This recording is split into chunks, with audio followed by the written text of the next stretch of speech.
Non scappano i medici all'ospedale Agrigento. Sono andati via 3 medici. Hanno fatto una scelta e noi la rispettiamo, ma non mancano solo a noi. È una fuga che, come avete visto dagli organi di stampa nazionali, è una fuga che rappresenta un'emergenza gravissima del pubblico. Allora, io vi dico una cosa. Il sistema sanitario nostro pubblico è integrazione pubblico-privato. Cosa sta succedendo oggi? Io me ne vado al pubblico, me ne vado nel privato e lavoro nel privato. Il pubblico paga pure il privato e paga pure quelle persone che se ne sono andate al pubblico.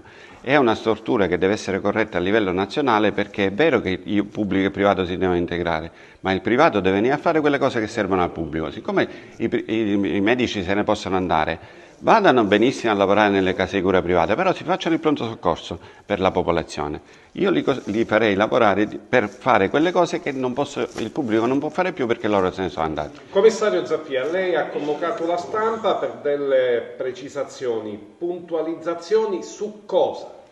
Dai dati che noi abbiamo, l'ASP, la direzione strategica dell'ASP ha fatto tutto quello che era possibile per reclutare medici, ortopedici e non, perché poi abbiamo fatto primariati e tutto quello che vogliamo. Focalizziamoci sull'ortopedia. Dai documenti che noi abbiamo, le abbiamo provate tutte, ora ne continueremo a provare altre, ma soprattutto dai dati che abbiamo, la nostra sanità non solo non è agli ultimi posti nella regione Sicilia, in alcuni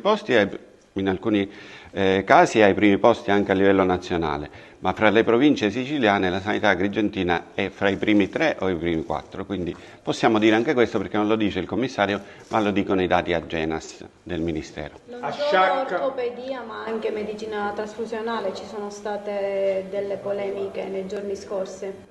Allora, la conferenza stampa di stamattina non era per smorzare le polemiche o rispondere alle polemiche, era per rimettere al centro i dati rispetto alle opinioni. Le polemiche ci sono state e secondo me ci saranno, perché le difficoltà nella sanità agrigentina, come in quella di tutta la Sicilia o di tutta Italia, ci sono. Vogliamo continuare con un approccio in cui le opinioni al lupo, al lato, oppure vogliamo parlare dei problemi con l'atteggiamento propositivo? Sul medicina trasfusionale ci sono dei problemi che il direttore sanitario risolverà. Ne sono sicuro. Commissario, funziona o non funziona la sanità agrigentina secondo lei? Secondo me è fra le prime sanità delle province siciliane, perché ci sono dei professionisti che, ovviamente non su opinione, ma su dati che io leggo, alcuni professionisti nostri sono di eccellenza. A Sciacca il 10, fra una settimana, c'è una manifestazione di protesta. Qual è la situazione in quel versante?